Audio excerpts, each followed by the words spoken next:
तो ये सबसे पहला question, write a MATLAB code to create a vector T with 10 elements. वो 10 एलिमेंट्स क्या है ये भी बता दिया क्वेश्चन, 1 2 3 4 अप टू 10। ये 10 एलिमेंट एक वेक्टर क्रिएट करना है जिसमें ये 10 एलिमेंट्स होना चाहिए। और उसके बाद बोला है कि कंप्यूट करो इसको, x equal to T sine T. T के हर एक वैल्यूज के लिए, मतलब टी का वैल्यू 1 भी होगा तो x का वैल्यू कितना होगा, टी का वैल्यू 2 होगा तो x का वैल्यू कितना होगा, एंड इस तरह से। ये पहला फंक्शन है। दूसरा फंक्शन अलग है, y equal to T minus one by T plus one. तो t के हर एक वैल्यूज के लिए y का वैल्यू क्या होगा ये हम लोग को चाहिए। मतलब यहाँ पर x और t, y जो है दोनों t का फंक्शन।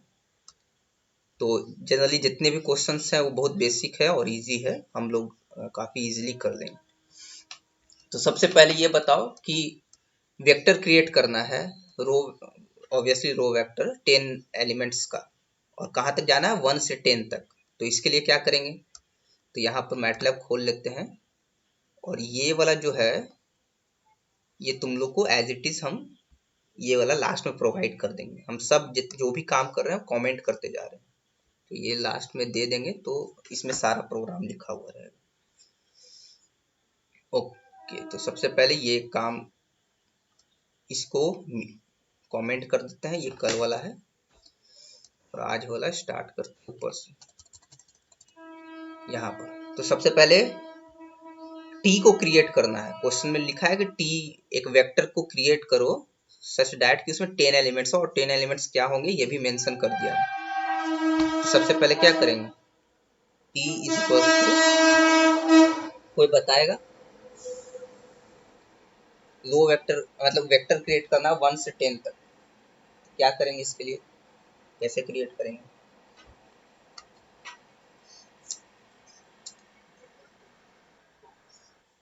क्या करेंगे,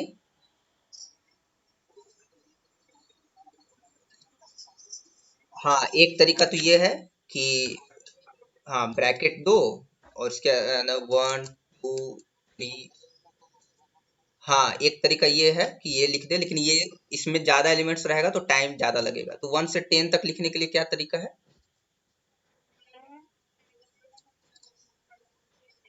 ठीक है, ये क्या करेगा, फर्स्ट एलिमेंट 1 लेगा, लास्ट एलिमेंट 10 लेगा, और बाय डिफॉल्ट दोनों के बीच जो बीच के जितने भी एलिमेंट्स है वो कैसे आएंगे, सेकेंड एलिमेंट जो आएगा 2 आएगा, कैसे, बाय डिफॉल्ट जो स्पेस लेता है वो 1 स्पेस लेता है, 1 यूनिट। तो बाय डिफॉल्ट अगर इसको हम रन करके देखें तो इसको थोड़ा ऊपर कर देते हैं और इसको रन करके देखते हैं। फर्स्ट टाइम रन कर रहे हैं इसलिए थोड़ा टाइम लग रहा है।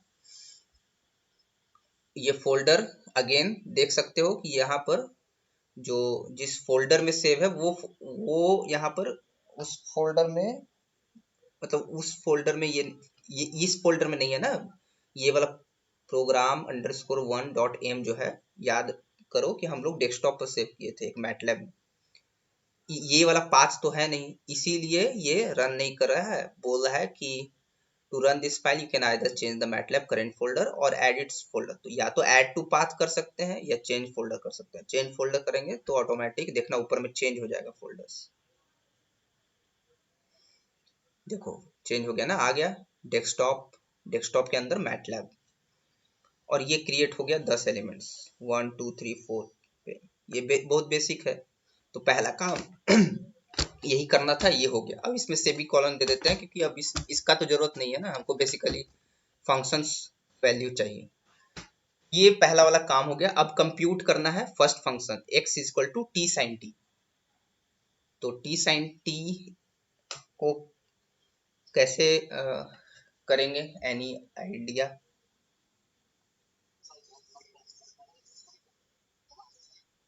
x is equals to 2 asterisk इसके बाद साइन, अब ब्रैकेट में t, इसे रन करेगा पक्का।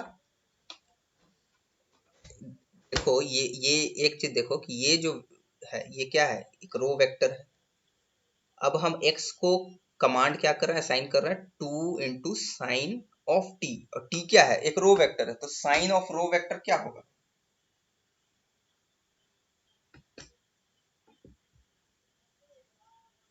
इसको कैसे करेंगे, कोई उपाय बताओ। यहाँ पर चलो इसको रन करके देखते भी हैं कि क्या आता है। ऑब्वियसली एरर आएगा, यहाँ पर एरर नहीं आया।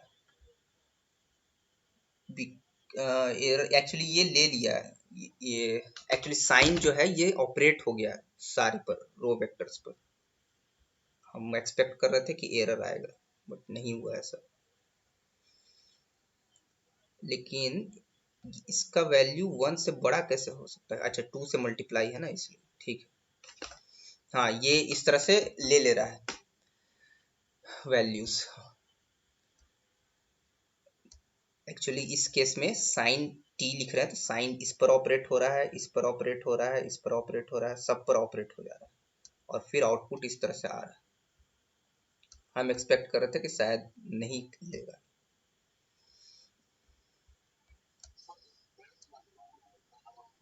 नहीं अभी हम इसमें डॉट भी कहाँ लेंगे, बेसिकली ये भी दिक्कत है ना। हाँ हम तो यहाँ पर एस्ट्रिक के पहले डॉट लेंगे, उससे कोई फर्क नहीं पड़ेगा, क्योंकि ये 2 जो है तो स्केलर है। प्रॉब्लम तब होता है जब हम वेक्टर को वेक्टर के साथ मल्टीप्लाई करते हैं, तो उस समय प्रॉब्लम होता है। स्केलर को मल्टीप्लाई कर रहे हैं तो कोई दिक्कत नहीं। तो यहाँ पर हम देख सकते हैं साइन ऑफ टी जो है ये ऑपरेट हो रहा है इस पर, और एक्स का वैल्यूज निकल जा रहा है, तो यहाँ से डायरेक्ट कंप्यूट हो जा रहा है। अच्छी बात है अगर डायरेक्ट हो जा रहा है। नेक्स्ट दूसरा फंक्शन जो है वो क्या है, y is equal to T minus one T plus one. So ये लिखेंगे एक लाइन चेंज करके, y is equal to T minus one divided by T plus one. T plus one को ब्रैकेट के अंदर टी प्लस वन, इसको भी bracket के अंदर लिख देते हैं। हाँ हाँ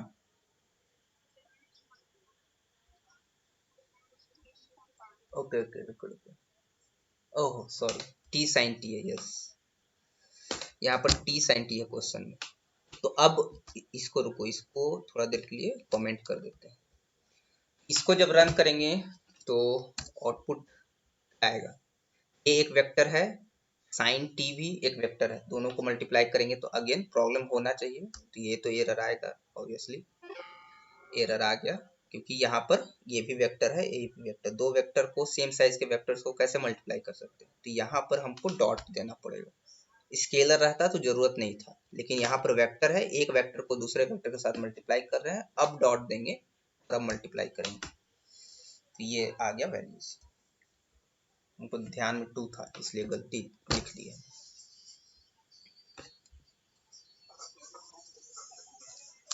कहाँ पर?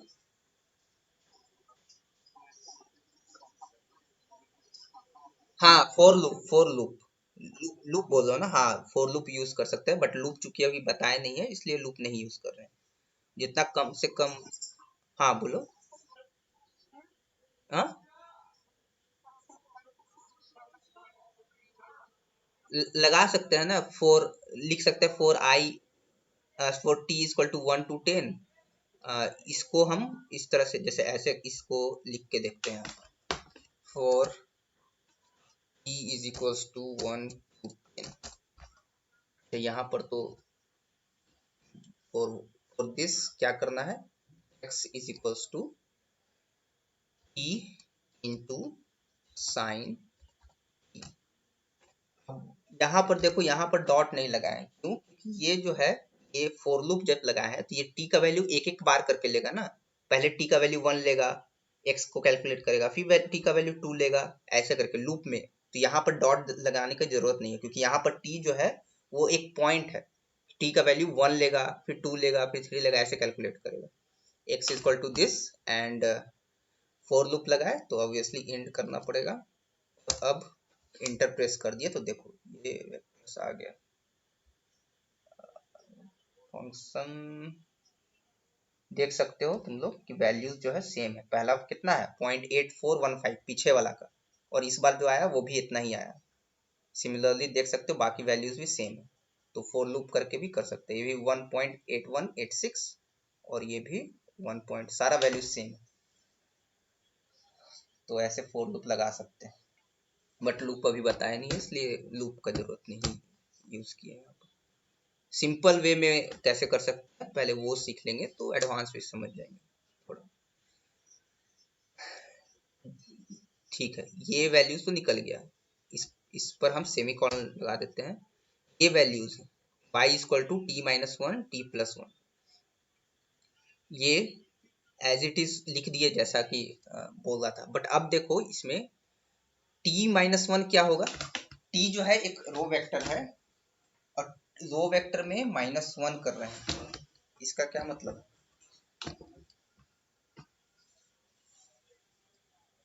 तो इसको कैसे लिखेंगे,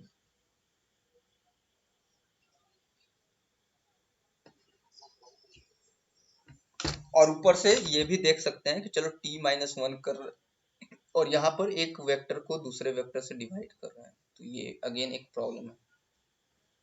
तो सबसे पहले इसको कुछ देर के लिए अगर हम कमेंट कर दें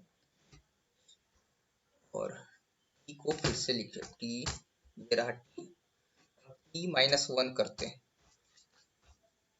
तो ये क्या करेगा, इस वेक्टर के हर एक एलिमेंट पर ऑपरेट होगा। ये वाला शायद बताए थे कि नहीं, आई थिंक हम नहीं बताए हैं, हम पढ़े थे बट हमको लगा कि शायद इसका जरूरत नहीं। अच्छा बताए थे, ठीक है, अगर बताए थे तो अच्छी बात है। ये क्या होगा कि टी के हर एक एलिमेंट पर ऑपरेट होगा, तो हर एक एलिमेंट पर ऑपरेट होगा तो 1 minus one zero, 2 minus one, ऐसे ऐसे करके ये भी एक वेक्टर आ जाएगा, तो ये तो एक वेक्टर आ जाएगा। सिमिलरली टी प्लस वन करेंगे, टी प्लस वन, तो हर एलिमेंट पर ऑपरेट हो जाएगा और again one one one one सब ऐड हो गया। तो अब इसको डिवाइड कर रहे हैं इससे, तो ये कैसे पॉसिबल है, एक वेक्टर को दूसरे वेक्टर से कैसे डिवाइड करेंगे, नहीं पॉसिबल है। तो क्या करना पड़ेगा, पॉइंट वाइज हमको डिवाइड करना पड़ेगा। तो पॉइंट वाइज डिवाइड करने के क्या करते हैं, डॉट लगाते हैं। ये क्या करेगा, जीरो डिवाइडेड बाई टू करेगा सबसे पहले, फिर वन डिवाइडेड बाई थ्री करेगा, टू डिवाइडेड बाई फोर करेगा, ऐसे ऐसे करते करते करते करते एक वेक्टर क्रिएट करेगा और वो आउटपुट यहाँ पर देगा। अब इसको रन करके देखते हैं, तो देखो ये रन हो गया। इसको हटा के रन करके देखते हैं, देखो पहला ऑब्वियसली पहला जीरो होना चाहिए था, थोड़ा और ऊपर करते हैं इसको, पहला आउटपुट जो है वो जीरो होना चाहिए था, क्योंकि जीरो बाई टू कितना होगा, जीरो होगा। वन बाई थ्री कितना होता है, 0.33। टू बाई फोर कितना होता है, वन बाई टू यानी 0.5, 0.5, एंड इस तरह से 3/5 इज 0.6, इस तरह से चलता जाएगा और वैसे करके एक रो वेक्टर क्रिएट हो गया। अगर इसको हटा के करें तो ऑब्वियसली एरर आना चाहिए, एरर आएगा क्योंकि एक वेक्टर को एक वेक्टर से डिवाइड नहीं कर सकते। देखते हैं क्या आता है। अरे ये फिर भी ये आउटपुट कैसे दे दिया, y y y y is equal to, एक मिनट, क्लियर, क्लियर से क्या होता है, क्लियर किए वर्क स्पेस क्लियर हो गया, और CLC किए तो कमांड विंडो क्लियर हो गया। ये सिंपल है, ये क्वेश्चन आने का पॉसिबिलिटी ज़्यादा है। ये देखो ये क्या दे रहा है, एक एक वैल्यू दे रहा है, किस हिसाब से दे रहा है ये पता नहीं, जबकि ये तो एक वेक्टर होना चाहिए था ना, क्यों, क्योंकि टी के हर वैल्यूज के लिए वाई का कुछ ना कुछ वैल्यू होगा। तो ये पता नहीं किस हिसाब से डिवाइड कर रहा है और आउटपुट कुछ अजीब सा दे रहा है, जो कि सही नहीं है, इसलिए डॉट लगाएंगे तो ये सही है।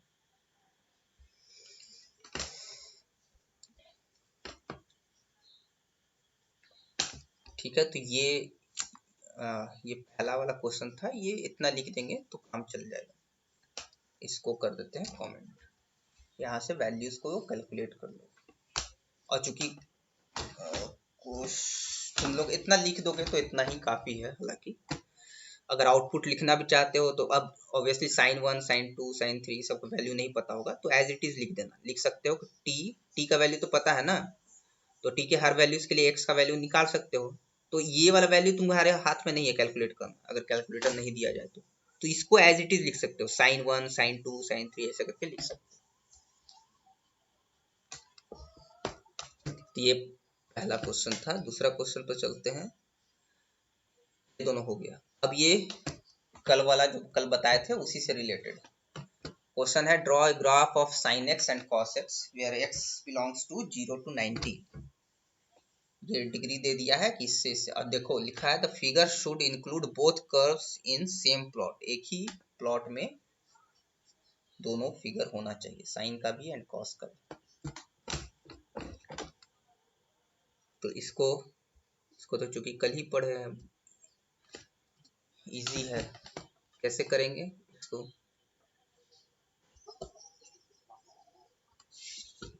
इफ प्लॉट, हाँ क्यों नहीं लगा सकते हैं, बट यहाँ पर हाँ हाँ बोलो।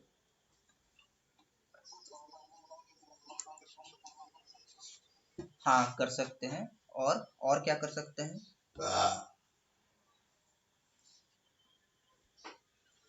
क्योंकि दो फंक्शन दिया हुआ है तो सबसे इजी मतलब एक तो वो भी कर सकते हैं ऑब्वियसली। और एक और तरीका बताए थे कि प्लॉट कमांड यूज करके कर सकते हैं। दो दो चीज एक ही में करना है ना, तो प्लॉट करके यूज कर सकते हैं।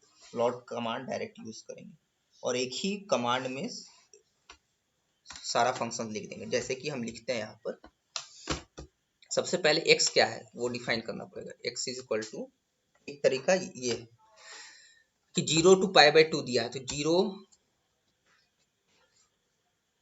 0 से π/2 ये वैल्यूज हो गया। अब हमको 0 से π/2 के सारे वैल्यूज चाहिए, तो सारा वैल्यूज तो हम कभी भी लिख नहीं पाएंगे। अगर इंटरवल में नहीं लिखे तो हम, मेरे लिए पॉसिबल नहीं है रियल नंबर के किसी भी इंटरवल के सारे पॉइंट्स लिख पाना। तो हम एक काम कर सकते हैं कि बीच में स्पेस ले सकते हैं, π/200। कल किए भी थे शायद इस तरह का। 2000 थोड़ा और बड़ा लेना, छोटा स्पेस लेना चाहते हो तो ऐसे कर दो। अब क्या होगा इसमें, कितने एलिमेंट्स, ये इंटरवल में कितने एलिमेंट्स होंगे? 0 पहला एलिमेंट होगा, दूसरा एलिमेंट π/2000 होगा, तीसरा क्या होगा 2π/2000, चौथा 3π/2000 एंड सो ऑन। इस तरह से चलते चलते फाइनली कहाँ तक जाएगा ये π/2 तक। मतलब इसी में 1000 से मल्टीप्लाई कर देंगे तो π/2 आ जाएगा। In total number of elements 1001 consider करना है यहाँ पर। कल ये चीज किए थे। एक पहले सिंपल तरीका से कर लेते हैं बिना इंटरवल के। इसके बाद क्या करेंगे, फंक्शन डिफाइन करेंगे y equal to sine of x, कर दिए डिफाइन, सेमीकोलन, फिर y z equal to cos of x। क्योंकि यहाँ पर दोनों का इंटरवल सेम ही लिखा है तो इसलिए एक ही वेरिएबल से मेरा काम हो जाएगा। अगर दोनों का इंटरवल बोलता है साइन का 0 to π/2 एंड कॉस का 0 to π लो, तो जो कि कल किए भी थे ना, तो उस तरह से तो अलग अलग वेरिएबल डिफाइन करते हैं, बट यहाँ पर एक ही वेरिएबल से हमारा काम चल जाएगा। सेमीकोलन, और दोनों को प्लॉट करना है तो लिखेंगे प्लॉट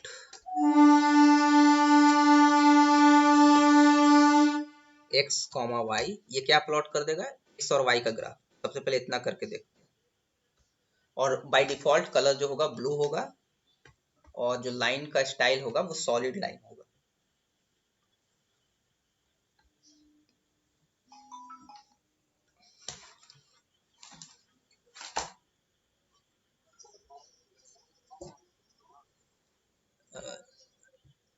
एक मिनट, x एंड y क्या प्रॉब्लम है इसमें? साइन x को बस प्लॉट कर रहे हैं सबसे पहले।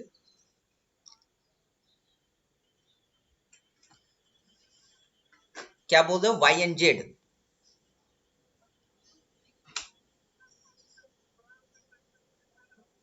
हाँ अलग अलग है, तो पहले म्यूट कर लो थोड़ा देर। यहाँ पर हम सबसे पहले ये बस प्लॉट कर रहे हैं, जेड को हम इग्नोर कर रहे हैं। हमको बस एक्स और वाई कल कैसे किए थे, साइन एक्स को प्लॉट कर रहे हैं सिर्फ। तो साइन एक्स को प्लॉट करने के लिए एक्स बताना पड़ेगा ना कि एक्स क्या है। ये देखो ये साइन एक्स है, 0 पर 0 और π/2 पर कितना होता है 1, तो ऑब्वियसली फिगर जो होगा उसी टाइप का होगा। तो सिर्फ साइन एक्स हम लिखे हैं। अगर यहाँ पर y की जगह z लग दे क्या होगा, एक्स जेड यानी x ये इंटरवल, आई मीन इतने सारे पॉइंट्स जो भी हैं, और ये z जेड क्या है कॉस एक्स, तो कॉस एक्स को प्लॉट करेगा। कल तो यही किए थे ना, दोनों को एक साथ करना है तो क्या करेंगे, X Y comma X comma Z ऐसे लिखेंगे। तो पहले इसको रन करके देखते हैं, रन हो चुका है। ये देखो कॉस का वैल्यू 0 पर 1 होता है और पाई बाई 2 पर आते आते 0 हो जाता है पाई बाई 2 पर। तो ये बिल्कुल वैसा ही फिगर है जैसा एक्सपेक्ट कर रहे हैं हम लोग। अब दोनों को एक साथ करते हैं, तो एक साथ करने के लिए क्या करेंगे, X comma Y comma X comma Z. Space दे भी सकते हैं, नहीं भी दे सकते हैं, कोई दिक्कत नहीं, ये कर देंगे। अब प्लस देंगे तो सबसे पहले ये प्लॉट होगा, ये प्लॉट होगा, दोनों एक साथ। अब प्लॉट करके देखते हैं, देखो हो गया ना प्लॉट, कलर ऑटोमेटिक चेंज हो गया दोनों का। ये देखो ये साइन है, ये कॉस है, तो इतना भी लिख दोगे तो हो जाएगा क्वेश्चन कंप्लीट। कल तो ये किए ही थे, ये पहली बार थोड़ी कर रहे हैं।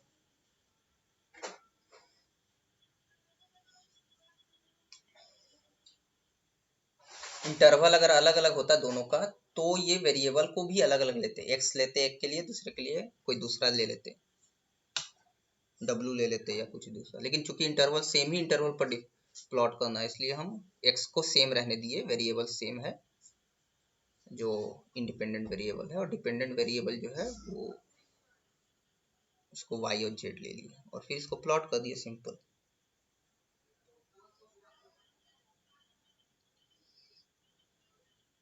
ठीक है, क्लियर है। तो ये सबसे सिंपल तरीका है करने का। और क्या कर सकते हैं, इसी में इसको सेमी कॉलन देते हैं, प्लॉट करके ट्राई करते हैं, देखते हैं क्या आता है। तो सबसे पहले इसमें क्या लिखना रहता है, फंक्शन।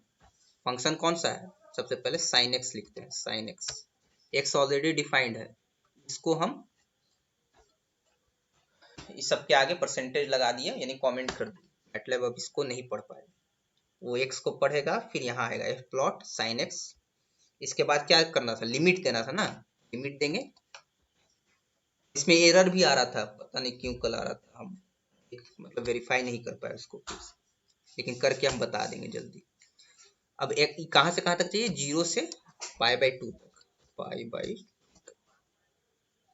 इसके बाद क्या करते हैं, लाइन स्पेसिफायर यूज करते हैं, तो वो कर भी सकते हैं, नहीं भी कर सकते हैं। तो लाइन स्पेसिफायर यूज करते हैं, रेड कलर का लाइन चाहिए हमको और डैश डैश टाइप का चाहिए, इस तरह का लाइन स्पेसिफायर यूज कर लिए और इसको रन करते हैं, देखते हैं क्या होता है।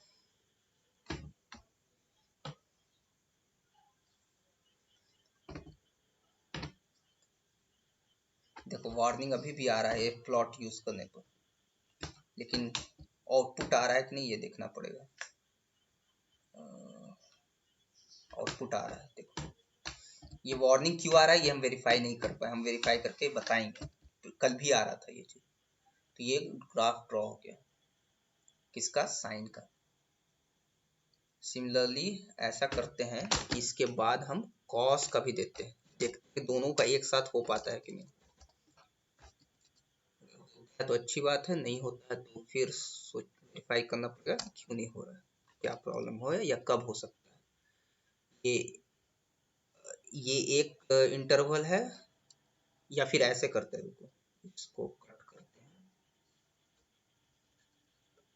ये एक डिफाइन कर दिए, इसके बाद यहाँ पर फिर से एक फंक्शन देते हैं, यहाँ पर फिर से ये वाला इंटरवल डिफाइन करते हैं 0 से पाई बाई 2,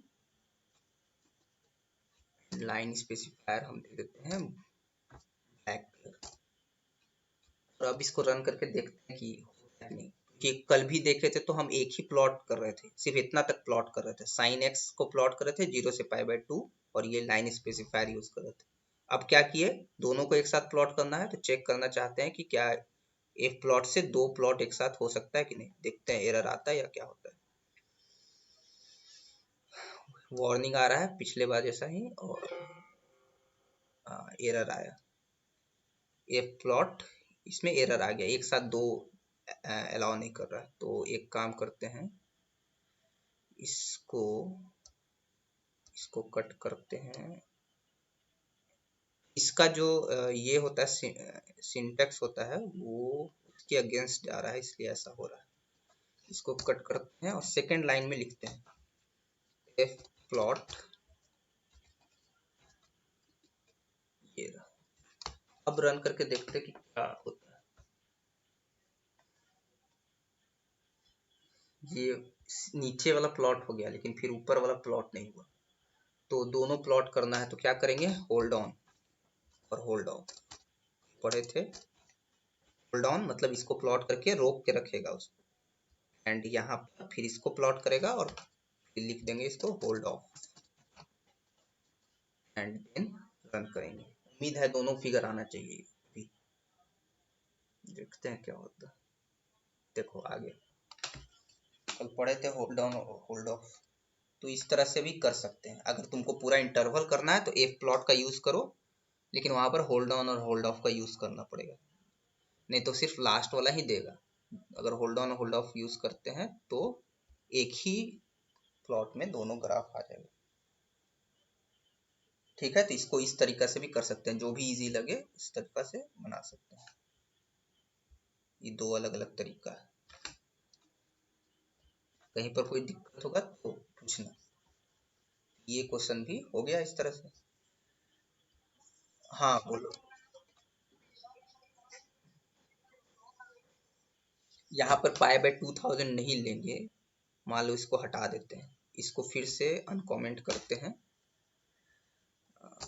एंड यहाँ पर पाई बाय 2000 हटा देते हैं, मान लेते हैं, चलो हटा देते हैं इसको। अब क्या होगा, x का वैल्यू चेक करते हैं। x का वैल्यू कितना आया है, 0 to 1। कहाँ तक जाना है, 0 से लेके पाई बाय 2 तक जाना है, और बाय डिफॉल्ट ये स्पेस कितना लेगा, 1 लेगा ना, बाय डिफॉल्ट 1 स्पेस लेता है अगर कुछ स्पेस नहीं डालना है तो पाई बाय 2 का वैल्यू कितना होता है, 1.57 के आसपास।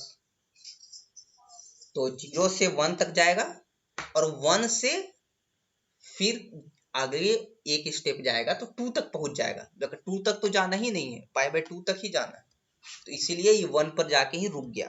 इसके आगे जाएगा तो पाई बाय 2 से पार हो जाएगा ना, तो इसीलिए ये ऐसा किया। तो दो ही पॉइंट पर आएगा, और इस पर कर्व भी जो आएगा देखो कैसा आया होगा, ये देखो, क्योंकि दो ही पॉइंट पर तुम कर रही हो, 0 पर कर रही हो और 1 पर कर रही हो। ये रहा 0 और ये रहा 1।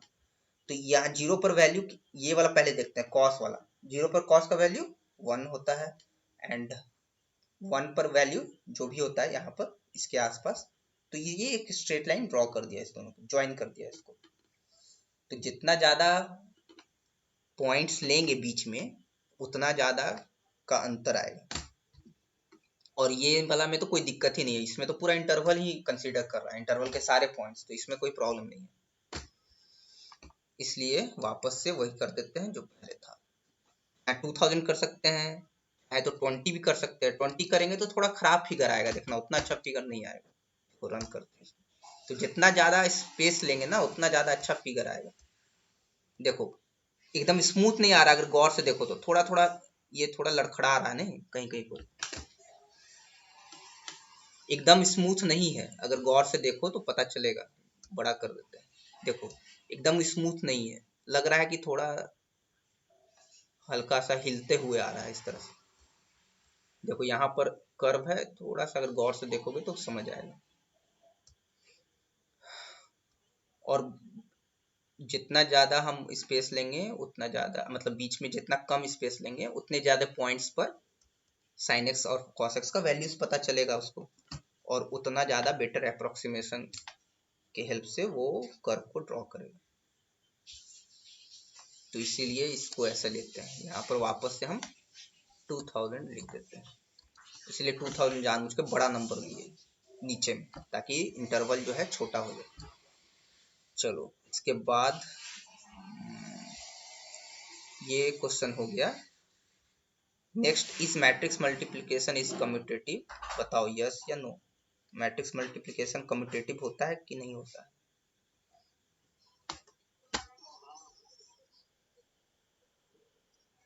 ओके, कोई एग्जांपल? तो इसका आंसर पहले क्या होगा, पहला part is matrix multiplication commutative? हाँ, तो पहले तो मैट्रिक्स मल्टीप्लिकेशन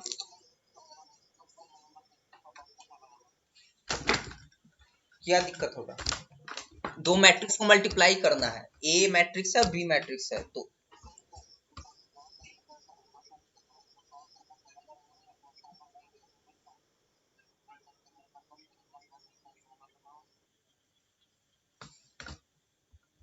कोई और बोलना चाहता है कुछ?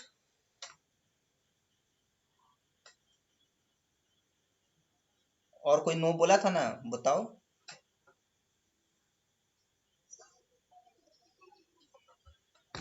हाँ, कम्यूटेटिव नहीं होगा। क्यों कम्यूटेटिव नहीं होगा, ये बताने के लिए क्या करना पड़ेगा? एक एग्जांपल दे सकते हो?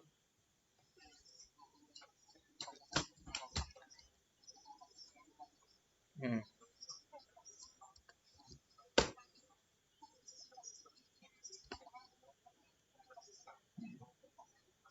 हम्म।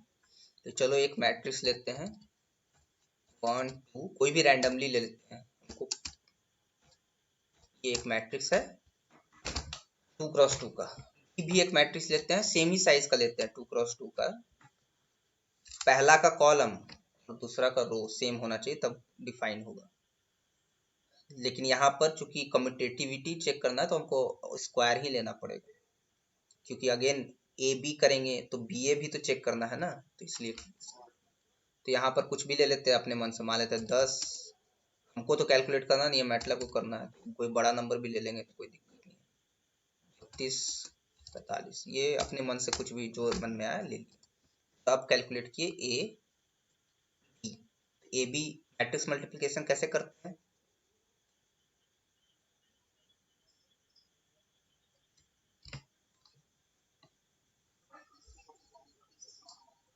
हाँ, वो तो ठीक है, वो कॉपी में वैसे ही करते हैं। मैटलैब का कैसे करते हैं? C is equals to A dot asterisk B, ये बोल रहे हैं। और कोई बताना चाहेगा?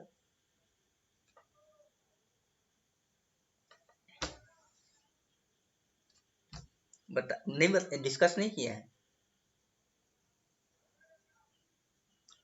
सिंपली एस्ट्रिक डालेंगे तो भी ये ले लेगा, देखो। और डॉट डालेंगे तो क्या प्रॉब्लम होगा? डॉट डालने से क्या होगा, 1, जैसे ये क्या है, ए ए यहाँ पर लिखते हैं ए, तो ये ए है और ये बी है। डॉट डाल के मल्टीप्लाई करेंगे तो 1 किससे मल्टीप्लाई हो जाएगा, 10 से। किससे मल्टीप्लाई हो जाएगा, 32 से। 2 हो जाएगा 20 से, एंड 3 हो जाएगा, पॉइंट वाइज हो जाएगा। तो वो तो हमको नहीं चाहिए ना, पॉइंट वाइज। तो मैट्रिक्स मल्टीप्लिकेशन में सिंपली एस्ट्रिक यूज करते हैं। और ये मैट्रिक्स है, ये एरे है 2 डायमेंशनल, ये 2 डायमेंशनल, तो ये दोनों को मल्टीप्लाई कर देगा। तो ए इंटू बी आ गया सी, सी का वैल्यू आ गया। सिमिलरली डी डिफाइन करते हैं, बी इंटू ए। हमको बेसिकली यही चेक करना है कि सी और डी बराबर है कि नहीं, चेक करते हैं। और यहाँ से देख सकते हो सी और डी का वैल्यू अलग अलग आ रहा है। तो ये तो जानबूझ के हम बड़ा नंबर ले लिए, 10 20 32 45, जो मन में आ रहा था ले लिए। कोई छोटा एग्जांपल भी लेके करेंगे तो चलेगा। तो यहाँ से पता चल रहा है कि सी का वैल्यू यानी ए बी का वैल्यू, ए इंटू बी का वैल्यू अलग है और बी इंटू ए का वैल्यू अलग है, कॉम्पिटेटिव नहीं है। तो इसका आंसर लिखना पड़ेगा नो। और फिर लिख रहा है check it using MATLAB code. अब इसको क्या करेंगे, कैसे चेक करेंगे? एक मैट्रिक्स लिए, दूसरा मैट्रिक्स लिए, और ए इंटू बी किए, बी इंटू ए किए, तो यहाँ पर क्या देगा, ए इंटू बी। इसको रन करने के बाद सी का वैल्यू आया और डी का वैल्यू आया, तो यही चीज लिख देंगे उसमें। जैसे अगर कमांड विंडो में हम कर रहे हैं तो इसको ले लेते हैं। ये मेरा कमांड विंडो में हम लिख रहे हैं, मान लो ए मैट्रिक्स लिखे, बी मैट्रिक्स लिखे, सी मैट्रिक्स लिखे, C is equals to A into B, और इंटर प्रेस किए, ये आ गया। अब D is equals to B into A, तो ये आ गया। इसी चीज को हम लोग लिख देंगे, ये जो चीज पूरा लिखे हैं यहाँ से यहाँ तक, लिख देंगे। और यहाँ पर हम चेक कर लिए ना कि ए बी जो है वो बी ए के बराबर नहीं है, यहाँ पर तो साफ दिख रहा है। तो ये यहाँ से यहाँ तक पूरा लिखेंगे हम लोग। मैटलैब का कोड चूंकि बोल रहा है ना, चेक करने के लिए बोल रहा है। और जरूरी नहीं है कि ए मैट्रिक्स और बी मैट्रिक्स यही लेंगे, कोई दूसरा भी ले सकते हैं, कोई दिक्कत नहीं। और तुम लोग रिंग थ्योरी पढ़े हो तो उसमें भी पढ़े हो कि MNR जो होता है वो नॉन कम्यूटेटिव रिंग। ग्रुप पढ़े हो ना, तो नॉन कम्यूटेटिव होता है। MNR जो है नॉन सिंगुलर मैट्रिक्स का कलेक्शन, जो अगर लेंगे तो वो ग्रुप बनेगा कि नहीं बनेगा, 2x2 नॉन सिंगुलर मैट्रिक्स का विथ मैट्रिक्स मल्टीप्लिकेशन।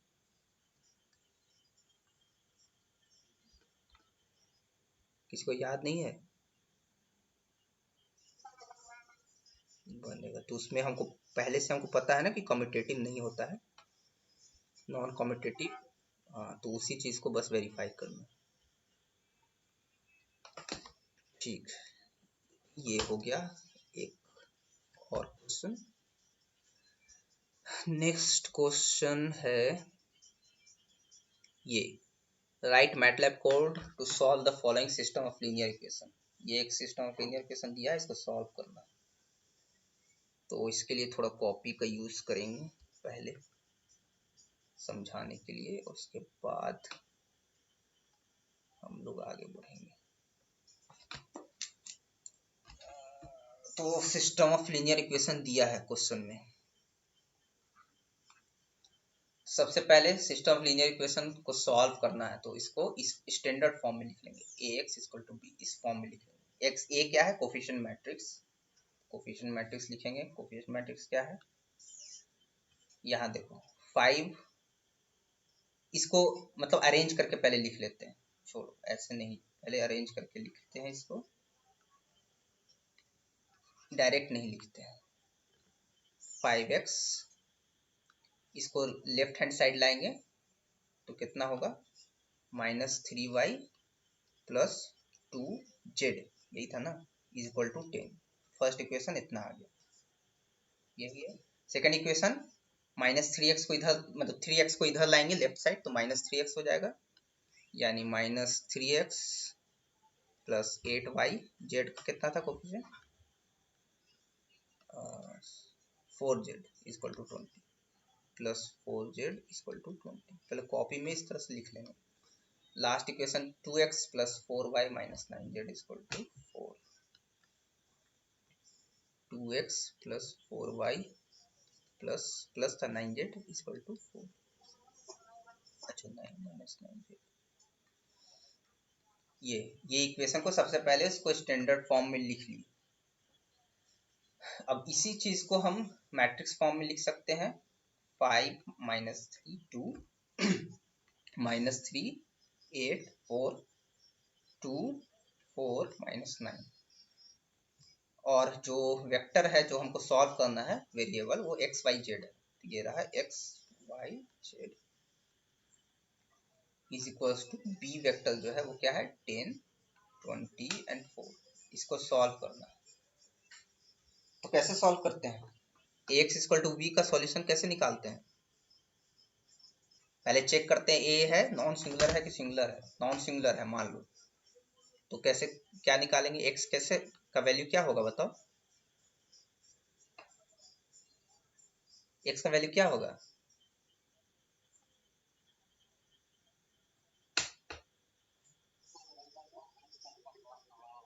हाँ क्या होगा बोलो।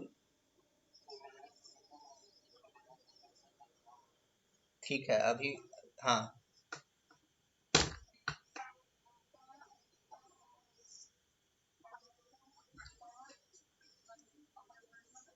एक तो ये है कि ए आई एन भी, मतलब मैटलैब अभी भूल जाओ, बस सिंपली बोलो मैथ्स से कि ए इनवर्स बी, यही तो होगा ना, हम थोड़ी मैटलैब का भी पूछ रहे हैं। अगर ए नॉन सिंगुलर होगा तो यही सॉल्यूशन होगा इसका। अब आता है कि इसको मैटलैब में लिखते कैसे हैं, तो वो दूसरा मैटर है। तो उसको लिखने के लिए बताए थे, आई एन भी एक कमांड होता है, ए एस्ट्रिक बी कर देंगे तो निकल जाएगा। एक तरीका और बताया था दूसरा। हाँ तो हाँ तो वो उतना वो नहीं भी जानोगे तो कोई दिक्कत नहीं है, एक तरीका ही जानो, उसको ध्यान में रखो तो काफी है फिलहाल के लिए। आई एन भी एस्ट्रिक बी अगर निकालना है तो इस तरह से निकालें, बस यही काम करना है हमको। ए और बी का वैल्यू जो है हमको मैटलैब पर लिखना पड़ेगा, तो वही काम हम लोग करते हैं यहाँ पर। इसको सॉल्व करना है तो सबसे पहले लिखते हैं A is equals to, matrix एक और देखना पड़ेगा, 5 minus 3 2, 5 minus 3 2, next -3 8 4, second row semicolon देना पड़ेगा, -3 8 4, ओके, -3 8 4 सेमी सेमी एंड 2 4 -9, 2 4 -9, ये मैट्रिक्स लिख दिए। तो क्या इनपुट देना है, बी को लिखना पड़ेगा ना, बी नहीं लिखे हैं तो बी वेक्टर कैसे लिखेंगे बताओ। बी कैसा वेक्टर है, एक रो वेक्टर है कि कॉलम वेक्टर है, ये बी। हाँ तो लिखेंगे 10 सेमीकोलन 20 सेमीकोलन, लास्ट वाला कितना था, ठीक 4। ये मेरा बी आ गया और हमको कैलकुलेट करना है सॉल्यूशन। x इक्वल टू क्या लिखना पड़ेगा, आई एन भी ए, ये क्या कैलकुलेट करेगा, ए का इनवर्स इंटू बी, ये होगा, ये सॉल्यूशन हो जाएगा हमारा। तो रन कमांड फिर से करेंगे, ये इतना लिख के, ये मैट्रिक्स ए लिख दिए, ये मैट्रिक्स बी लिख दिए और ये एक्स लिख दिए, और अब रन कर दें।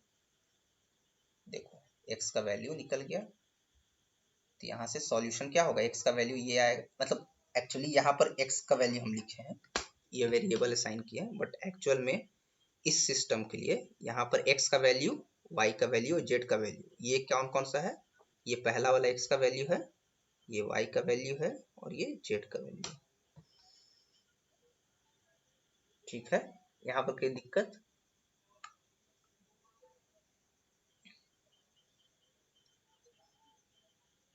समझ में आया ना कैसे, मतलब ए और बी को इनपुट देंगे और फिर डायरेक्ट आई एन भी इंटू बी कर देंगे बस, और ये कोई वेरिएबल का नाम है असाइन कर दिए, तो चाहो तो कुछ भी दे सकते हो नाम अपने हिसाब से, हम एक्स दे दिए। तो ये करके इतना करना पड़ेगा, ये लिखना पड़ेगा इसमें। और अच्छा रहेगा कि अगर आउटपुट कैलकुलेट कर लोगे तो ज़्यादा अच्छा रहेगा, अगर नहीं भी कर पाओगे कोई बात नहीं, बट जहाँ जहाँ तक पॉसिबल, जैसे ये तो 3x3 मैट्रिक्स है, अगर टाइम रहेगा तो 3x3 का इन्वर्स कैलकुलेट कर लेना, अगर 2x2 का रहेगा तो जरूर कर लेना, 3x3 का नहीं भी करोगे तो चलेगा, अगर टाइम रहेगा तो कर लेना, नहीं रहेगा तो मत कॉपी में। उससे क्या होगा, इन्वर्स कैलकुलेट करके बी से मल्टीप्लाई करोगे तो तुम एग्जैक्टली आउटपुट लिख सकते हो कॉपी में एग्जाम में कि हाँ ये आउटपुट आना आएगा। लेकिन इसमें चूंकि आउटपुट पूछा नहीं है, प्रोग्राम बस पूछा है, राइट अ प्रोग्राम, तो इतना से भी काम हो जाएगा, कोड सिर्फ बनाने बोल रहा। इसके ऊपर कुछ छोटे छोटे क्वेश्चंस हैं जो कि तुम लोग अब आई थिंक इजीली कर दोगे। What is different between CLC and clear, पता है सीएलसी से क्या क्लियर होता है, फिर कमांड, ठीक है यही ध्यान रखना, उल्टा मत लिख देना, ये से कमांड विंडो एंड क्लियर से वर्क स्पेस।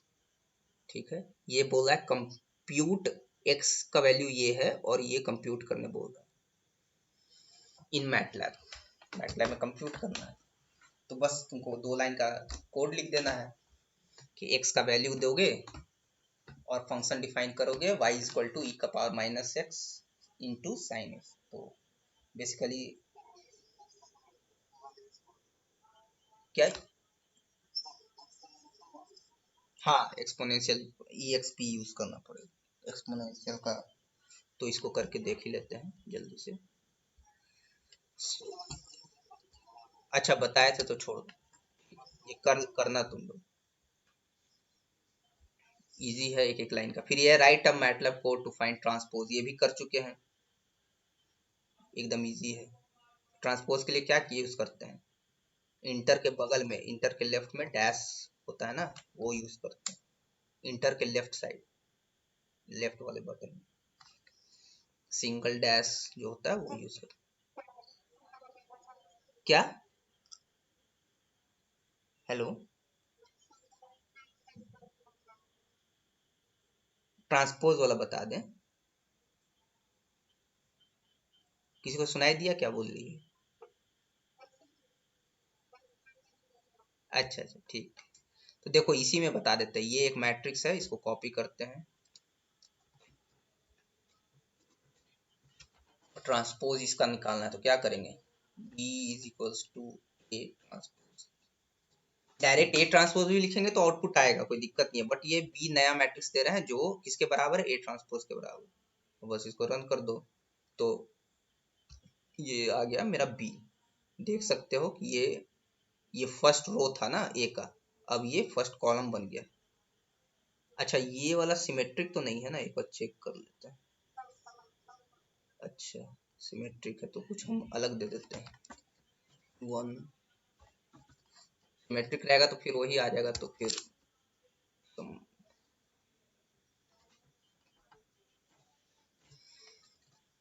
कैलकुलेट, अब इसको देखते हैं, बी जो आ गया, देखो ये जो है फर्स्ट रो है ए का, ए को भी कैलकुलेट लिखते हैं, ये रहा मेरा ए फर्स्ट रो, ये बी का फर्स्ट कॉलम, ट्रांसपोज निकल गया, इजी है, तो बहुत पहले भी किए हैं, बहुत सब छोटा छोटा चीज है, ये सब अब हो जाना चाहिए आई थिंक। चलो नीचे देखते हैं, उस वाले क्वेश्चन में भी एक दो क्वेश्चन होगा काम का जो फिलहाल कर सकते हैं। ये एक एक नंबर का क्वेश्चन है, एक्सप्लेन कर्व फिटिंग, तो ये तो आगे, हेलो बोलो, हाँ हम बताएंगे, रुक जाओ थोड़ा सा रुको, बताएंगे। ये सब तो लिख ही लोगे, what is array, create, how it is created, example, ये सब सब किया हुआ है।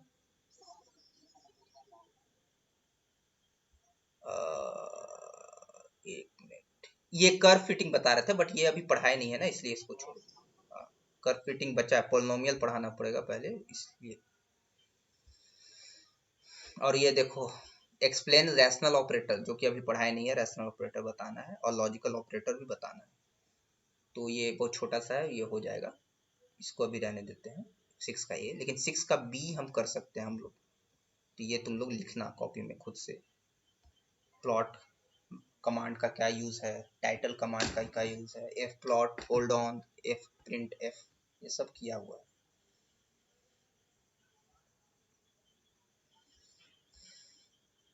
ये रहा क्वेश्चन 7 नंबर, एक वेक्टर दिया है x, मतलब इनफैक्ट यहाँ पर तो सेट के फॉर्म में दिया है, एक सेट दिया है और लिखा है write the MATLAB command to compute mean mode median variance standard deviation, यहाँ पर एंड नहीं होना चाहिए आई थिंक, स्टैंडर्ड डेविएशन ये कैलकुलेट करना है, तो इसको कर लेते हैं और ये इसको कमेंट कर देते हैं।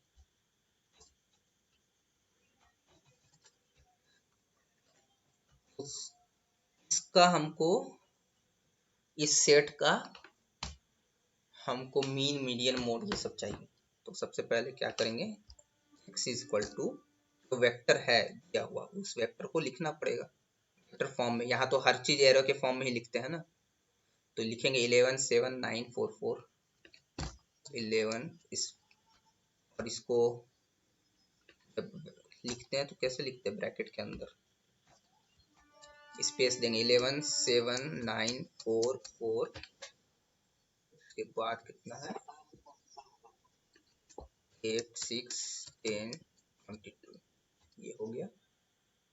इसको अगर रन करेंगे तो ऑब्वियसली एक रो वेक्टर मिल गया हमको, इसमें सेमीकोलन लगा देते हैं और अब हमको इसका मीन कैलकुलेट करना है, तो मीन का हमको याद नहीं है एग्जैक्टली कि हम मीन बताएं कि नहीं, मीन आई थिंक, हाँ हाँ मीन बताएं, तो ये कमांड होता है मीन एक्स कर देंगे तो ये क्या करेगा, इस सारे चीज को ऐड कर लेगा और कितना से डिवाइड कर देगा, कितने एलिमेंट्स है, 1 2 3 4 5 6 7 8 9, 9 से डिवाइड कर देगा इसे। तो मीन जस्ट ऐसे लिखेंगे और रन कर देंगे तो ये देखो 9। ठीक है, ये वाला तो आई थिंक नीचे करके रखें यहाँ पर, ये रहा फाइंडिंग मीन मीडियन मोड। तो ये रहा एक्स वेक्टर, ये मीन एक्स कर दिए हैं तो मीन एक्स से निकल जाएगा मीन। और मीडियन क्या होता है, इसको याद है,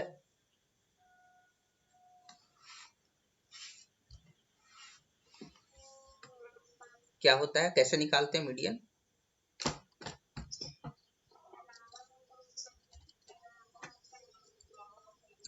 हाँ, मीडियन एक्स पहले निकालते हैं, मीडियन एक्स कमांड दिए, मीडियन एक्स, उसको रन करते हैं। ये कितना आया वैल्यू, 9। इसका भी वैल्यू 9 ही आया, इसको सेमी कॉलन दे देते हैं, तो सिर्फ मीडियन चाहिए। मीडियन का क्या हो गया, या इसका वैल्यू 8 क्यों आ रहा है? ओके ठीक है, इसको देखते हैं मीडियन कैसे निकालते हैं। सबसे पहले इसको सॉर्ट करते हैं। हाँ रुको देखते हैं इसको कि यहाँ पर क्या हो रहा है। सबसे पहले मीडियन निकालते कैसे, बेसिक से शुरू करते हैं, सॉर्ट एक्स। हाँ चेक करते, वही चेक करना चाहते हैं कि ठीक है कि नहीं। तो सबसे पहले वेक्टर्स को सॉर्ट कर देते हैं मीडियन में।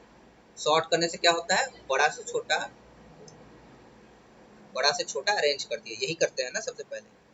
और अब देखते हैं कि बीच का एलिमेंट्स कौन सा है। तो देखो क्या 8 बीच का एलिमेंट है, यहाँ पर 1 2 3 4 और 8 के बाद 1 2 3 4, ये एग्जैक्टली 8 का बीच का एलिमेंट। तो ये आंसर जो दे रहा था वो सही दे रहा था, नहीं समझ में आया क्या बोलना चाह रहे हैं?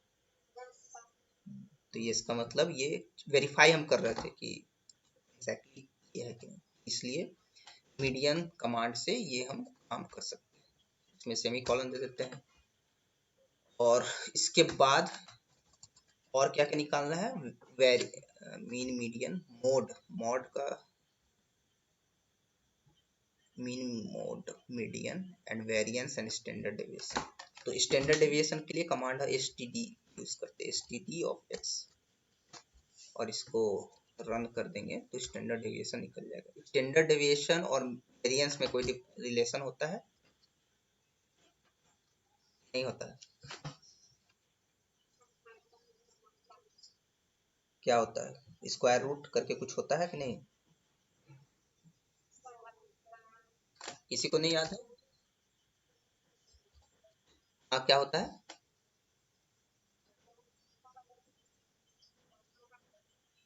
हाँ इसको रन करेंगे तो देखो स्टैंडर्ड डेविएशन इतना आया और स्टैंडर्ड डेविएशन का अगर स्क्वायर करेंगे, इसका स्क्वायर करते हैं 5.4544, इसका स्क्वायर एग्जैक्टली इतना आया। देखो पहले भी इतना आया था, इसका स्क्वायर किए तो इतना आया, इसका मतलब कुछ रिकॉल हुआ, स्टैंडर्ड डेविएशन का स्क्वायर वेरिएंस के बराबर, यानी वेरिएंस। हाँ हाँ इसीलिए बोला था स्क्वायर रूट। और मॉड बच गया, मॉड को कैसे करेंगे, आई थिंक मोड डी शायद यूज करते हैं, देखते हैं ट्राई करके। मॉड मॉड ऐसे नहीं होगा, इसके लिए हम लोग गूगल का हेल्प लेंगे। मॉड का कमांड क्या होता है याद नहीं है हमको।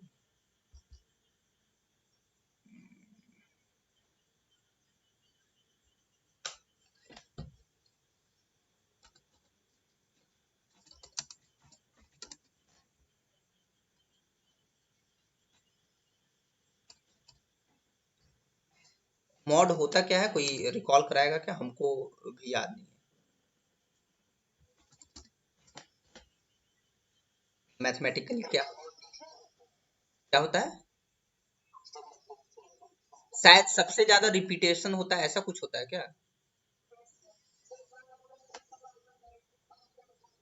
हाँ that appears the most often. Okay ठीक है इन मैटलैब। तो इसको तो देख ही के निकाल सकते हैं, इसको तो करने का जरूरत नहीं। फिर भी अगर मैटलैब में मैटलैब का कोई कोड है, मॉड है, ओके हम ई हटा रहे थे यहाँ पर मॉड, और अब ये कैलकुलेट करेगा कि सबसे ज्यादा अपीयरेंस किसका हो रहा है। तो ऐसे ही देख के हम लोग बताते हैं कि किसका हो रहा है। सबसे पहले किसका हो रहा है सबसे ज्यादा रिपीटेशन, 4 का 2 टाइम्स हो रहा है, और किसी का 2 टाइम हो रहा है, नहीं हो रहा है।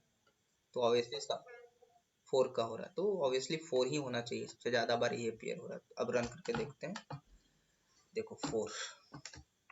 हमको एमओडी लग रहा था बट पूरा लिखते हैं एमओडी। यहाँ से मीन मीडियन मोड हम कैलकुलेट कर सकते हैं।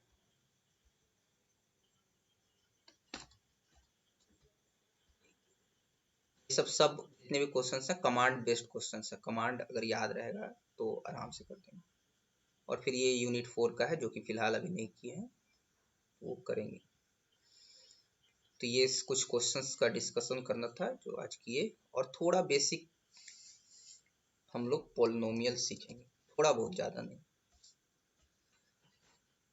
तो पोलिनोमियल किस का एक्सप्रेशन क्या होता है, आज पोलिनोमियल कैसे लिखते हैं ये देखेंगे। पोलिनोमियल ये बहुत इंपॉर्टेंट टॉपिक है, जो लोग भी फ्यूचर में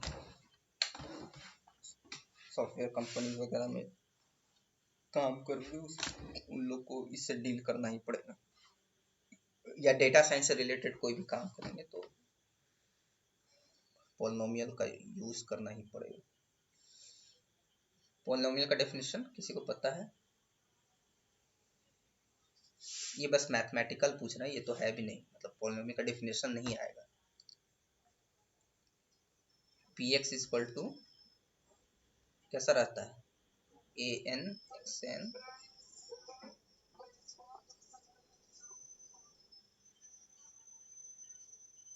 ए नॉट, इस तरह का रहता है। और इसको बोलेंगे एन डिग्री का पोलिनोमियल कब, जब ए एन नॉन जीरो है, यही ना। और ये जितने भी स्केलर्स हैं ये सब क्या है, आई मीन ये जितने भी ए एन माइनस वन ये सब क्या है, A N minus one up to A naught, ये सब क्या है स्केलर्स।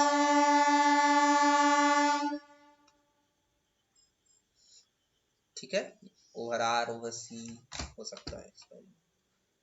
तो बात है पोलिनोमियल को कैसे लिखेंगे मैटलैब में। तो पोलिनोमियल को लिखने का एक खास तरीका है मैटलैब में, उसको हम लोग थोड़ा डिस्कस करेंगे। इधर लिखेंगे पोलिनोमियल एक तरफ, और दूसरे तरफ लिखेंगे मैटलैब रिप्रेजेंटेशन, ज़्यादा दूर नहीं लिखते हैं, मैटलैब रिप्रेजेंटेशन।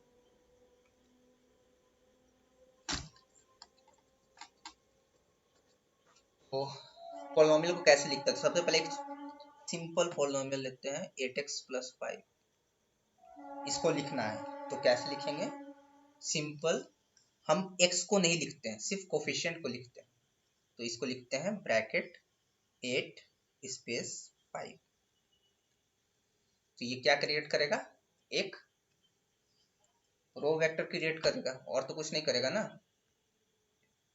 रो वेक्टर ऐसे ही तो क्रिएट करते हैं वन डायमेंशनल।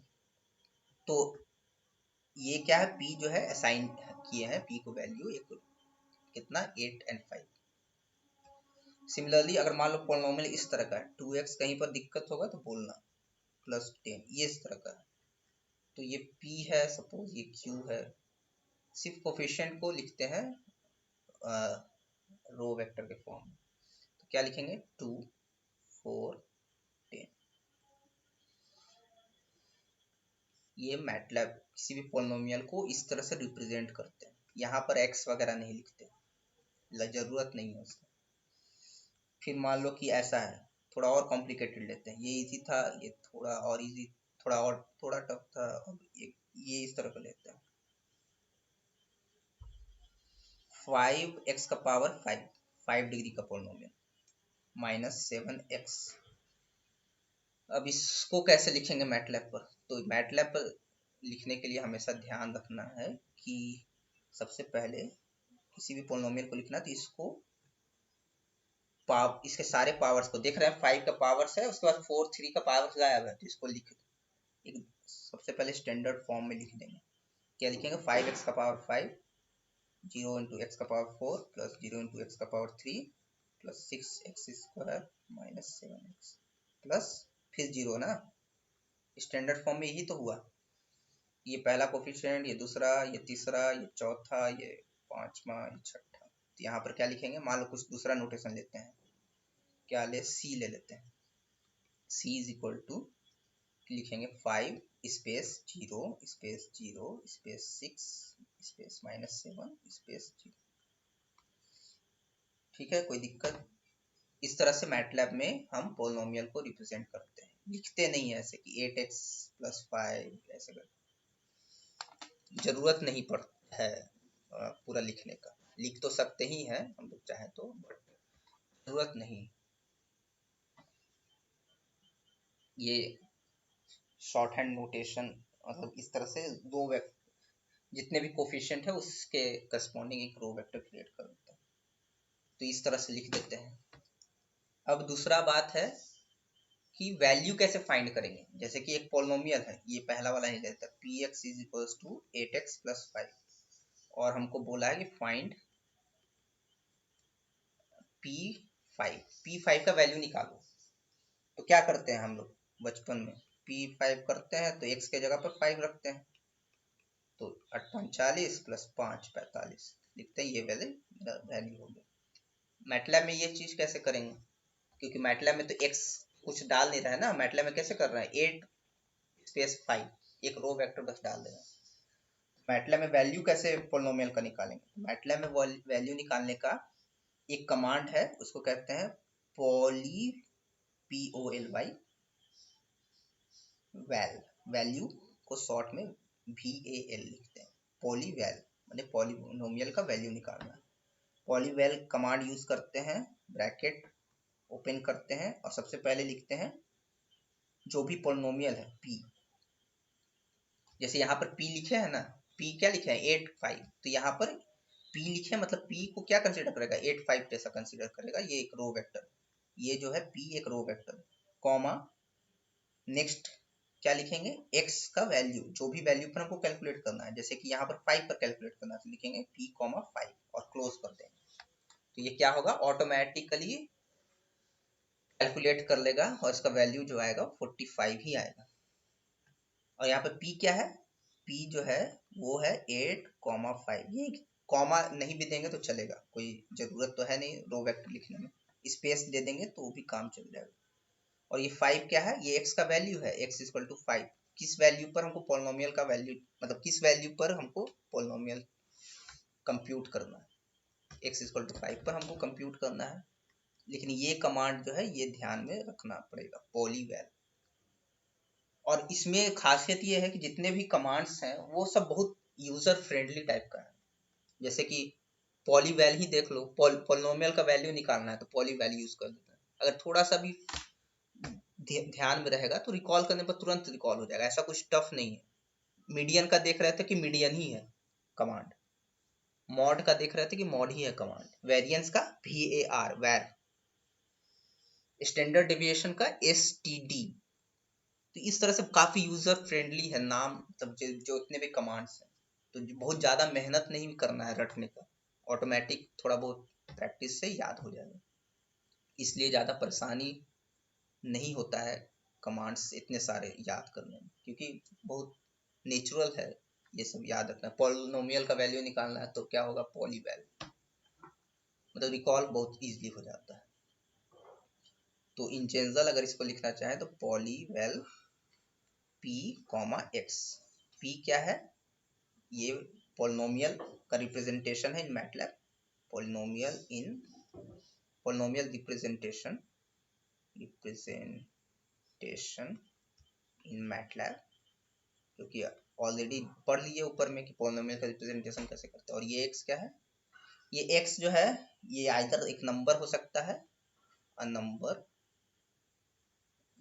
नंबर और वेरिएबल भी हो सकता है। फिलहाल हम लोग नंबर से ही काम चलाएंगे। तो इसको कैलकुलेट करके देखते हैं कि ये कैसे वर्क करता है। तो एक पॉलिनोमियल हम लोग लिखते हैं। तुम ही लोग बताओ, कोई पॉलिनोमियल बताओ, बोलो कोई बोलो पॉलिनोमियल, उनका बोलो कोई पॉलिनोमियल।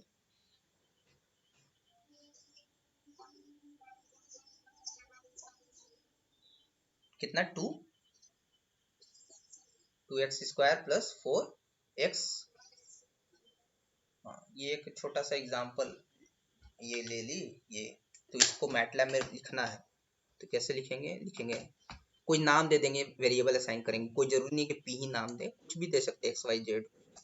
ये लिखेंगे, एक रो वेक्टर क्रिएट करेंगे। पहला है x² का कोफिशिएंट है 2 स्पेस x का कोफिशिएंट है 4 एंड देन 7। माइनस तो नहीं था ना? नहीं था। ये क्या करेगा, एक रो वेक्टर क्रिएट कर देगा। रन करते हैं तो देखो एक रो वेक्टर आ गया, सिंपल। अब इसमें सेमीकोलन दे देते हैं। और इस पर हमको मान लेते हैं कि कोई पूछ दिया कि P1000 नहीं 10,001.75 इसका वैल्यू निकाल, ये पूछ दिया। तो ऑब्वियसली हम लोग का हालत खराब हो जाएगा इसका स्क्वायर निकालने में।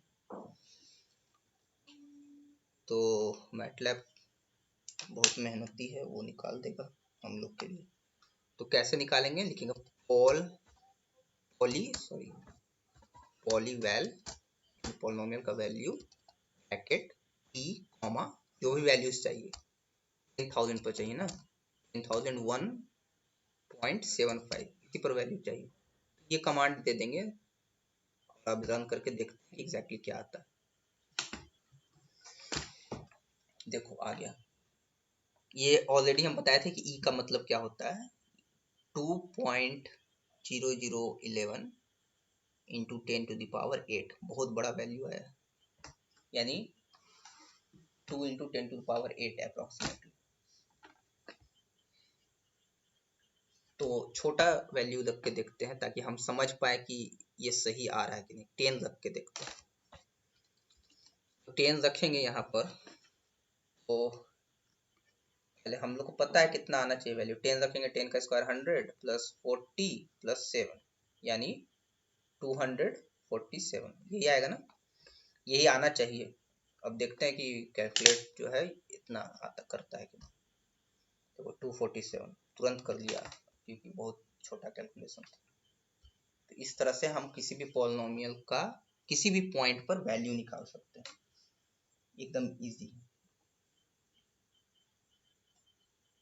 ठीक है। अब एक पहला प्रॉब्लम था कि पॉलिनोमियल का वैल्यू, पॉलिनोमियल दिया है उसका किसी भी पॉइंट पर वैल्यू निकालना। ये अभी तक तो नहीं आया बट हो सकता है आ जाए। तो ये बहुत इजी भी है करने में, कोई प्रॉब्लम है। तो यहाँ पर हम परसेंटेज करके लिख देते हैं, find value of polynomial p at point 10। P10 ही निकालना है ना, यहाँ पर ये p है मेरा, P10 निकालना है। P10 निकालने के लिए ये चीज यूज करें। नेक्स्ट क्या पोलिनोमियल में क्या करते हैं, एक और चीज होता है, रूट निकालने में इंटरेस्टेड रहते हैं। नहीं, पोलिनोमियल में रूट कैसे निकालें, रूट के लिए भी कमांड होता है, सारे रूट्स निकाल सकते हैं। जैसे कोई कमांड दे देते हैं r इज इक्वल टू, ये जो है ये r जो है एक असाइनमेंट है, r एक वेरिएबल है जिसको असाइन कर रहे हैं वैल्यू, रूट्स। ये क्या करेगा, ये ऑटोमेटिक रूट्स p जब कमांड लिखेंगे तो p जो पॉलिनोमियल है जिसको रिप्रेजेंट किए हैं ऐसे, इसका सारे रूट्स दे देगा। तो क्या यहाँ से पता चल रहा है इसका रूट निकाल पाएंगे? देखते हैं, यहाँ पर देखते हैं कितना रूट आता है। इसको कैलकुलेट जब करेंगे तो एक कॉलम वेक्टर आएगा, उसमें रूट्स आएगा। ये देखो चूंकि क्वाड्रेटिक पॉलिनोमियल है तो ऑब्वियसली 2 रूट्स आएंगे, और दोनों रूट्स, ये रूट निकालना हम लोग के लिए थोड़ा मुश्किल हो जाता, बट फॉर्मूला से तो निकाल ही सकते थे ना इसको। 20 minus B plus minus B square minus 4ac divided by 2, तो ये निकालेंगे तो इतना वैल्यू आएगा। ये वैल्यू आ गया कॉम्प्लेक्स नंबर एक। तो इस तरह से हम रूट्स भी निकाल सकते हैं पॉलिनोमियल्स, और उल्टा भी कर सकते हैं। जैसे अगर रूट दिया है तो हम वापस से पॉलिनोमियल निकाल सकते हैं। कैसे? ये r है, ठीक है। अब हम नया देते हैं, q is equals to poly r। ये क्या कर रहे हैं हम, सॉरी पोली का स्पेलिंग गलत है, पोली। यहाँ पर हम क्या करें, अभी क्या कर रहे थे, एक पॉलिनोमियल दिया था, उससे पॉलिनोमियल का किसी पर्टिकुलर पॉइंट पर वैल्यू निकाले, सेकंड में क्या निकाले, रूट निकाले उस पॉलिनोमियल का। अब क्या कर रहे हैं, मान लो रूट पता है और पॉलिनोमियल निकालना है, तो कैसे निकालेंगे? तो उसके लिए ये वेरिएबल असाइन किए q इक्वल टू लिखे पोली r, मतलब वो पॉलिनोमियल चाहिए जिसका रूट कितना हो, r के बराबर हो। r कितना है, ये वेक्टर से, तो इसको जब रन करेंगे तो आना चाहिए एक रो वेक्टर 2 4 7, वापस से ही आना चाहिए ना। देखते हैं ये आता है कि नहीं। यहाँ पर, अच्छा अभी तक रन नहीं हुआ है, आ गया देखो। बट यहाँ पर जो कैलकुलेशन है तुम देख सकते हैं कि यहाँ पर बता सकते हो कि क्या हो रहा है, ये वैल्यू और इस वैल्यू में क्या डिफरेंस है। कुछ, हाँ 2 से डिवाइड कर दिया है, तो क्या कोई फर्क पड़ेगा 2 से डिवाइड करने पर? ये पॉलिनोमियल है तो px इक्वल टू 0 कर रहे हैं, इसको अगर हम 2 से डिवाइड दोनों तरफ कर दें तो कोई पॉलिनोमियल पर कोई मतलब कोई फर्क पड़ेगा? रूट्स पर कोई फर्क नहीं पड़ेगा। 2 से कर दे, 4 पर से कर दे या कुछ, तो वही ये 2 से डिवाइड करके निकाला है। इसका कैलकुलेशन करने का तरीका कुछ अलग होगा, इसलिए ऐसा निकला है। अगर हम इसको पूरा का पूरा, चूंकि 3.5 आया है, अगर हम इसको 2 से मल्टीप्लाई कर दें इसको होल नंबर बनाने के लिए, तो 7 हो जाएगा, ये 4 हो जाएगा एंड ये 2 हो जाएगा, तो वापस से वो आ जाएगा जो हम लोग को चाहिए। और नहीं तो फिर ये भी कोई दिक्कत नहीं है, क्योंकि ये पॉलिनोमियल है या ये पॉलिनोमियल है, जब रूट्स निकालेंगे px इक्वल टू 0 तो दोनों तो सेम ही है ना, दोनों के रूट्स तो सेम ही आएंगे, तो आंसर ये भी सही।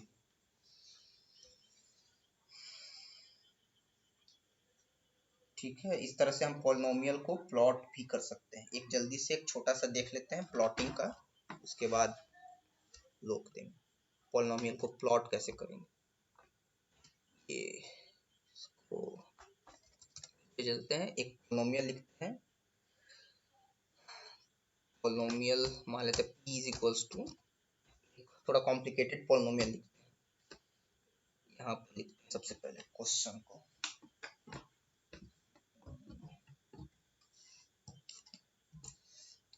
लॉजिक बस समझते जाओ हर चीज का कि कैसे करते हैं। यही जो मैटलैब में पढ़ रहे हो ये सब सी में भी काम देगा। अगर सी पढ़ लियो अच्छा से तो मैटलैब में आसान हो जाएगा, ये मैटलैब पढ़ लियो तो सी बहुत इजी हो जाएगा, क्योंकि लॉजिक सब में सेम ही रहता है, प्रोग्रामिंग में लॉजिक नहीं चेंज होता है। तो एक क्वेश्चन है, एफ एक्स एक पोलिनोमियल दिया है, एक्स का पावर 5 माइनस 1 टू 12.1 एक्स का पावर 4 प्लस 40.59 एक्स का पावर 3 प्लस या माइनस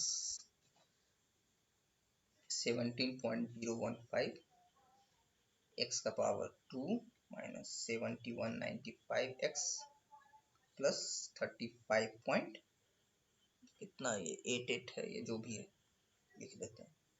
अब इसका वैल्यू, क्वेश्चन ये है कि find number 1, find F of 9, F of 9 निकालना है with the help of MATLAB.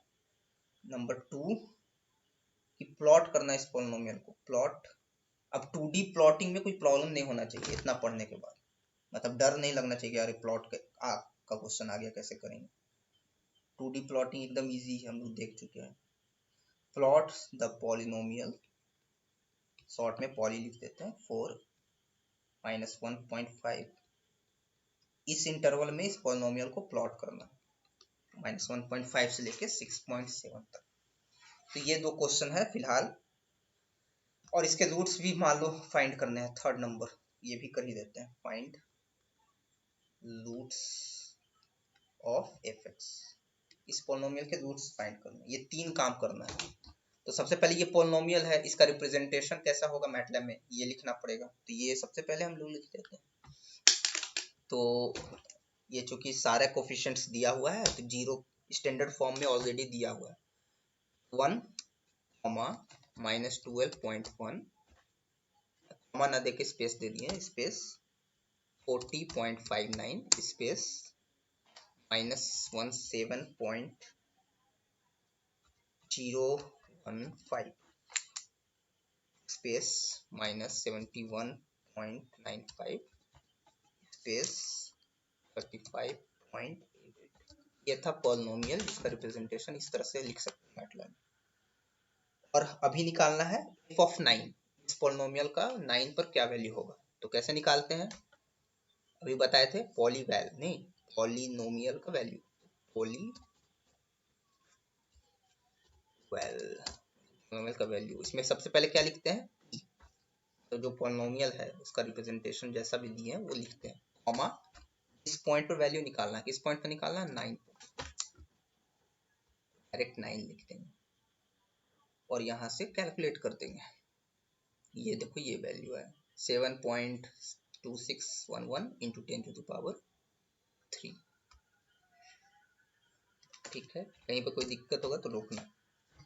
अब सेकंड क्वेश्चन था कि प्लॉट करो इस पॉलिनोमियल को कहाँ से कहाँ तक, -1.5 से लेके 6.7 तक।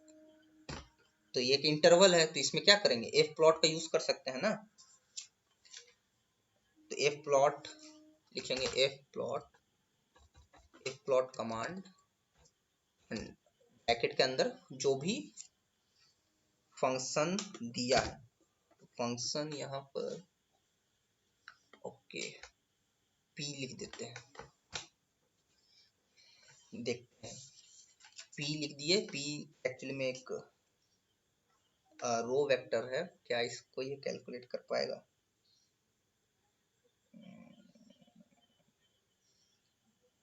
ठीक है देखते हैं, लगता तो नहीं। पॉलिनोमियल्स का वैल्यू देखते हैं, इसको ट्राई करके। लिमिट लिखेंगे -1.5 से लेके 6.7 तक। ये लिमिट हो गया, और उसके बाद लाइन स्पेसिफायर है बट उसका जरूरत नहीं है, हम बस चेक करना चाहते हैं फिलहाल कि ये इतना रन करता है कि नहीं। हमको नहीं लगता ये रन करेगा क्योंकि ये जो p है ये एक पॉलिनोमियल है, मतलब पॉलिनोमियल का रिप्रेजेंटेशन है, जो कि इसके लिए क्या है, एफ प्लॉट के अंदर जो p यूज किए ये एक एक्चुअली में रो वेक्टर है। तो रो वेक्टर को कैसे प्लॉट करेगा, क्या करेगा पता नहीं, देखते हैं इसको रन करके देखेंगे कुछ एरर आता है या क्या आता है। ओके वार्निंग अगेन दे रहा है, प्लॉट में हमेशा वार्निंग आ रहा है। अब ये देखते हैं कि क्या ग्राफ आता है।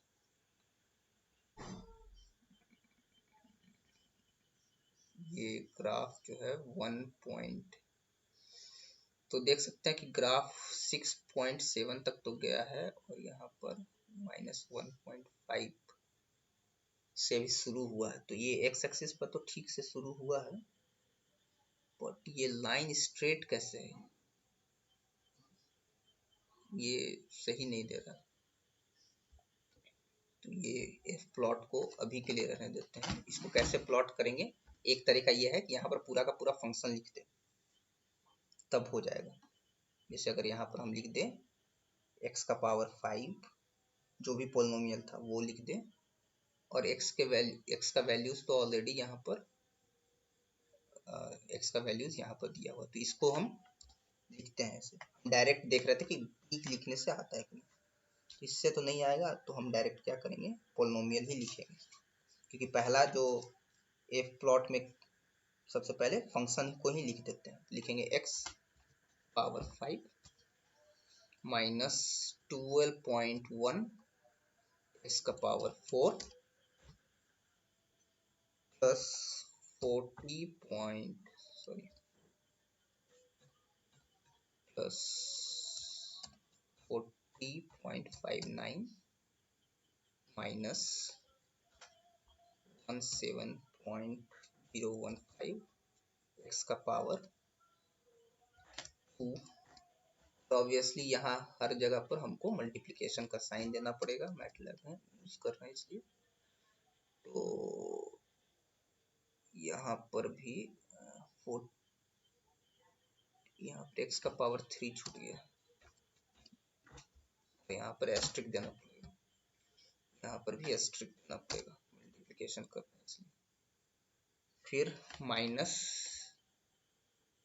71.95 इंटू एक्स माइनस नहीं प्लस 35.88। ये मेरा फंक्शन है, इसका वैल्यूज कहाँ तक कैलकुलेट करना है, इस पूरे इंटरवल पर कैलकुलेट करना है। और अब हम इसको रन करते हैं।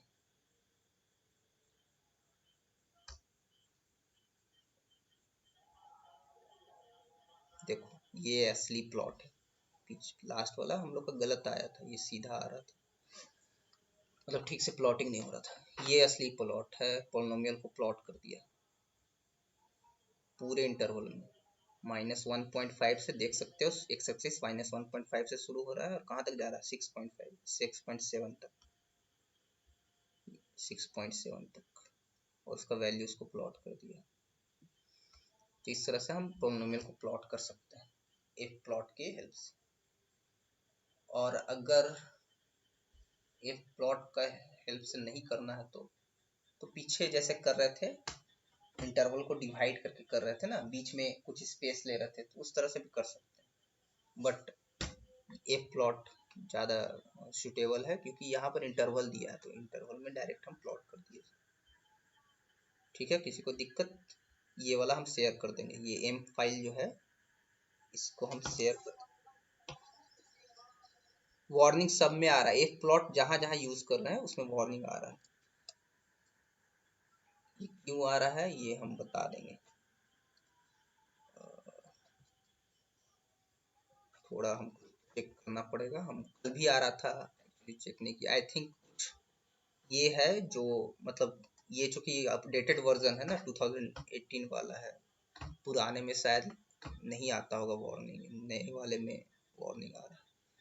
शायद इसको बताना पड़ेगा, ये शायद कुछ यूज करने बोल रहा है @x करके, तो आई थिंक तब हो जाएगा। देखते हैं, ये हम वेरीफाई करके बताएंगे। वार्निंग सब में आ रहा है जहां जहां प्लॉट यूज कर रहे हैं, बट आउटपुट हमारा सही आ रहा है हर जगह। ये वार्निंग क्यों आ रहा है ये चेक करना पड़ेगा। ठीक है, किसी को कोई डाउट है आज में?